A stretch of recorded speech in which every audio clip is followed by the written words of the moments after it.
नमस्कार दोस्तों, कैसे हो आप सब। आई होप सब बढ़िया होगे भाई। होंडा की साइन 125 के बारे में तो हर कोई जानता है। ऐसा शायद ही कोई होगा जो साइन 125 को नहीं जानता होगा भाई। आज अगर मान लो नहीं जानते होगे तो ये वीडियो देखोगे तो आपको पता चल जाएगा कि वो एक्चुअल में गाड़ी है कैसी। क्योंकि इस वीडियो में मैं आप सभी को 10 उस गाड़ी का खूबी बताऊँगा जिसकी वजह से आपको कोई भी गाड़ी नहीं खरीदना चाहिए, चुपचाप उसी को खरीद ले। मतलब मैं क्या बोल रहा हूँ, मतलब उसी को खरीद लेना चाहिए, बाकी सारी गाड़ियों को भूल जाना चाहिए भाई। Shine 125 most value for money ही गाड़ी नहीं है, वो मोस्ट रिलायबल गाड़ी है, मोस्ट फ्यूल एफिशिएंसी वाली गाड़ी है कह सकते हो, 125 सीसी की। और उसका रीसेल वैल्यू इतना तगड़ा है कि पूछो मत है। हर एक जानकारी देने वाला हूँ इस वीडियो में डिटेल में, कह सकते हो 10 एडवांटेज बताने वाला हूँ या फिर कह सकते हो 10 पॉजिटिव पॉइंट बताने वाला हूँ। वीडियो को एंड तक देखना, या फिर 10 रीजन भी कह सकते हो साइन 125 खरीदने का। अगर आप इस वीडियो को देख लेते हो ना तो आपका भाई गाड़ी देखने का या फिर खरीदने का नज़रिया ही चेंज हो जाएगा। तो इसीलिए एंड तक देख के जाना। अभी थोड़ा सा जन्माष्टमी है ना भाई, थोड़ा सा नहीं, जन्माष्टमी तो परसों रोज ही था, लेकिन अभी भी भाई धाकड़ एकदम गाना वाना बज रहा है तो इग्नोर करना थोड़ा सा। अभी आओ शुरू करते हैं। बात करें सबसे पहले एडवांटेज की जो मेरे नज़र में है, वो ये है कि साइन 125 का इंजन। अभी देखो इस गाड़ी में जो इंजन मिलता है ना 123.94 सीसी का, वो इंजन आपको शायद ही, वो इंजन छोड़ो ना, वो तो कहीं नहीं मिलेगा। वैसा इंजन आपको शायद ही किसी और गाड़ी में देखने को मिलेगा, क्योंकि इसका इंजन बहुत ही रिलायबल है, बहुत ही स्मूथ है और बहुत ही भाई प्यारा इंजन है। अगर आप 10 साल भी इस गाड़ी को रखना चाहो ना, 10 साल भी, 1-2 साल नहीं, 10 साल भी रखोगे, मेंटेन करके रखोगे तो आराम से गाड़ी आपके साथ रहेगी हरदम। तो कहीं ना कहीं पहला एडवांटेज इंजन ही है मेरे नज़र में, इंजन। और इसमें 123.94 सीसी का इंजन मिलता है, जो पावर आपको 1 सेकंड मेरे को देखने दो, मैं भूल गया हूँ भाई। एसपी का तो मेरे को पावर याद है, वो निकालता है 10.72 bhp।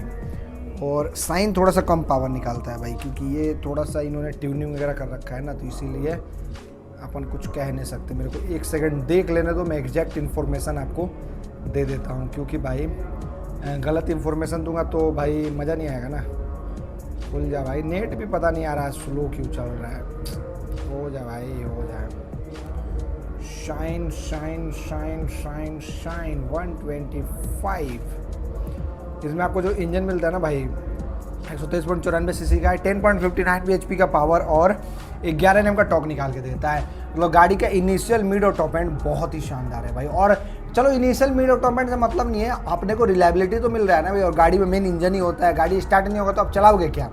तो कहीं ना कहीं इंजन बहुत ही प्यारा है, बहुत ही प्यारा है इस गाड़ी का। बाकी दूसरे एडवांटेज की बात करें तो वो है भाई इस गाड़ी का साइलेंट स्टार्टर। इसके इंजन में अपने को सेल्फ नहीं मिलता है गाड़ी स्टार्ट करने के लिए, इन्होंने एक एसीजी मोटर फिट कर रखा है लेफ्ट साइड में, वो सेल्फ वाला ही काम करता है और गाड़ी बिल्कुल ही एकदम साइलेंटली स्टार्ट होता है। मतलब आपको पता तक नहीं चलेगा, गाड़ी धाए से स्टार्ट हो जाएगा, इतना तगड़ा इन्होंने उसमें सिस्टम बना रखा है। तो कहीं ना कहीं इस प्राइस पॉइंट में, जिस प्राइस पॉइंट में गाड़ी आती है, साइलेंट स्टार्टर देना बहुत बड़ी बात है, बहुत बड़ी बात है। बहुत प्रीमियम फील होता है भाई साइलेंट स्टार्टर अगर मतलब गाड़ी में रहता है, तो सच्ची बता रहा हूँ, ये मैंने एक्सपीरियंस करा है। मेरा माइक कनेक्ट है ना, हाँ। तो ये दूसरा एडवांटेज है, पहला इंजन, दूसरा साइलेंट स्टार्टर। तीसरे एडवांटेज की बात करें तो वो है भाई इस गाड़ी का माइलेज। ये गाड़ी आपको मैं दावे के साथ कहता हूँ कि 70+ माइलेज हर दम आपको देगा। जी मैं सही बोल रहा हूँ, 70+ माइलेज आपको हर दम देगा, हर दम। मतलब आपको कहना ही नहीं है माइलेज को लेके, 70+, 75+, 80+ भी दे सकता है अगर आप बढ़िया से चलाओगे तो। बाकी कितना भी अगर आप भगा के भी चलाओगे फिर भी आपको भाई बता दो कितना मिलेगा, बता दो, भगा के भी चलाओगे तो 60 तो मिल ही जाएगा, 65-60 तो आराम से मिल जाएगा भाई।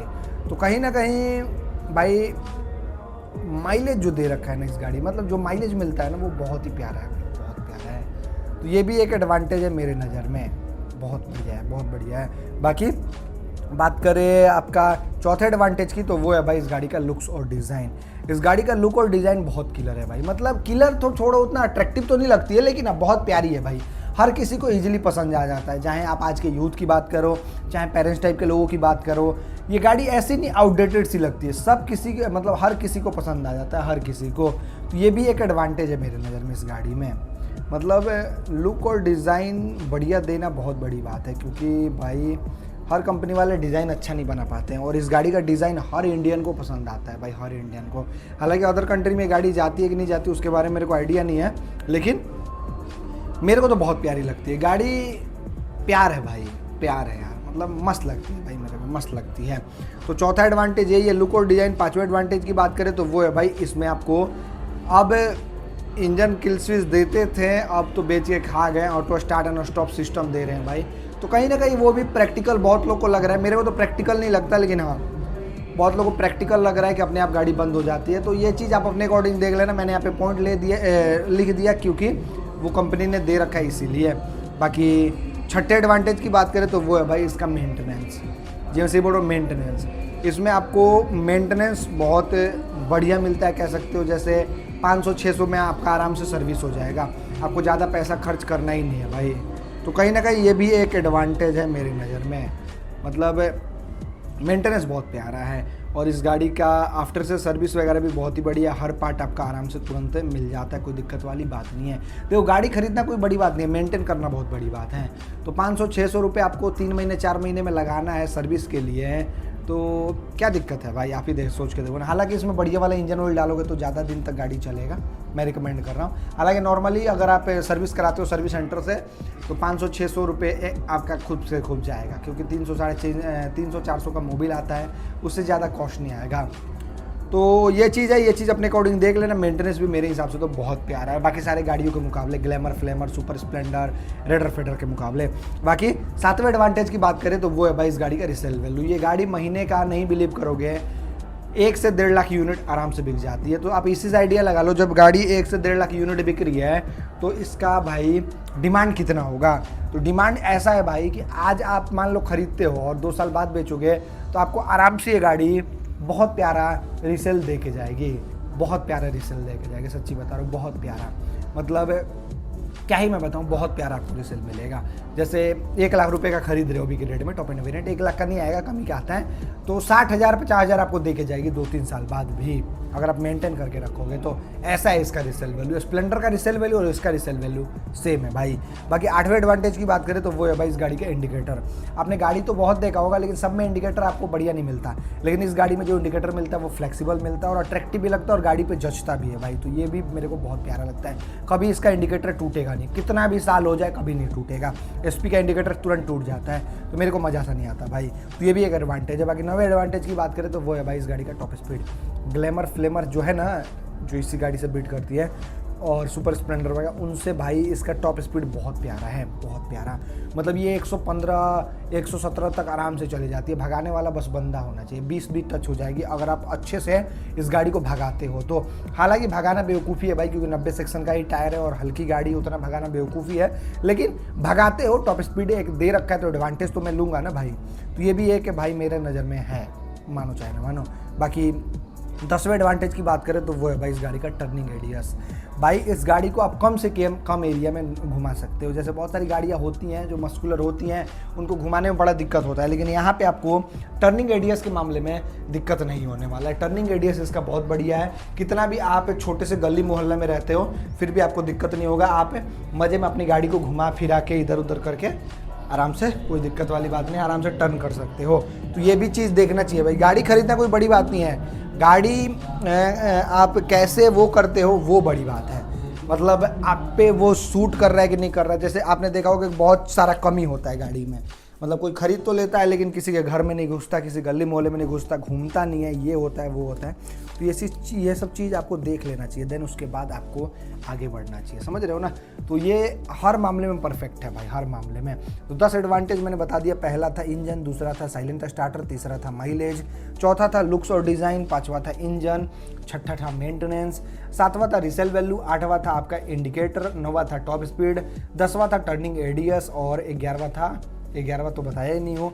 11वां भी एडवांटेज है, स्पेयर पार्ट वगैरह इसका तुरंत मिल जाता है, कुछ भी तोड़ फोड़ के जाते हो सर्विस सेंटर में, ढाई से आपको स्पेयर पार्ट मिल जाता है। तो ये भी एक एडवांटेज है। बाकी 12वां जो एडवांटेज है वो इसका फ्यूल पंप है भाई। फ्यूल पंप ऐसा है कि आप मतलब इसमें आधा लीटर पेट्रोल भी डाल के चलाओगे ना तो कोई दिक्कत नहीं होगा। अदर गाड़ी लोगे इसी सेगमेंट की तो उसमें आपको 1 लीटर 2 लीटर पेट्रोल स्टॉक करके रखना पड़ेगा, नहीं रखोगे फ्यूल पंप जल जाएगा, लेकिन इस गाड़ी में फ्यूल पंप जलने वाला कोई सीन है ही नहीं भाई। तो ये भी एक एडवांटेज है। बाकी 13वें एडवांटेज की बात करें तो वो है भाई इस गाड़ी का डायमेंशन भी बहुत प्यारा है। जैसे अगर हमको बताऊँ तो 113 किलो इस गाड़ी का वजन है, ड्रम वेरिएंट का 14 किलो है, 114 किलो डिस वाले का। सीट हाइट मिलता है 791 mm का, सीट लेंथ मिलता है 651 mm, ग्राउंड केस मिलता है 162 mm का, फ्यूल टैंक कैपेसिटी मिलता है 10.5 लीटर का, लेंथ इस गाड़ी का है भाई 2046 mm, विड्थ आपको मिलता है 728 mm, हाइट आपको मिलता है 1116 mm और व्हील बेस मिलता है 1285 mm का। बाकी इसमें गियर पैटर्न भी बढ़िया है, सारा पीछे लगाने वाला है, आगे लगाने वाला सिस्टम नहीं है। बहुत सारी गाड़ियों में क्या होता है ना, आगे एक लगाना पड़ता है तो लोग कंफ्यूज हो जाते हैं, लेकिन इसमें वैसा कंफ्यूजन आपको देखने को नहीं मिलेगा। बाकी 15वां जो एडवांटेज है वो ये है कि इसका प्राइसिंग बहुत अट्रैक्टिव है भाई। मतलब आप क्या ही मैं बताऊं, प्राइस अट्रैक्टिव का मतलब ये छोड़ो, ये नहीं कि फ्री में आपको होंडा वाले दे देंगे। जैसे इसका हमारे यहाँ भाई थोड़ा महंगा हो चुका है, 99,377 रुपये ड्रम वेरिएंट का जा रहा है और 1,05,000 के समथिंग डिस वाले का जा रहा है। बहुत महंगा कर दिया यार होंडा वालों ने, 1,05,000 रुपये का। कंपटीशन बढ़ रहा है ना भाई, इसीलिए होंडा वाले सोच रहे हैं कि लूट लें हमसे। तो यही कहानी है, प्राइसिंग वगैरह तो अट्रैक्टिव हो ही चुका है, आप क्या कर सकते हैं भाई गाड़ी नो डाउट देखो बहुत प्यारी है। मैंने 10 की जगह आपको 15 एडवांटेज बता दिए। अगर आपके लिस्ट में ये गाड़ी है तो डेफिनेटली एक बार टेस्ट राइड वगैरह लो, आपको मजा आ जाएगा, सच बता रहा हूँ। तो यही कहानी है, आई होप आप सभी को मजा आएगा। चलो वीडियो देखने के लिए आपका धन्यवाद, थैंक यू सो मच दिल से, जय हिंद सभी को।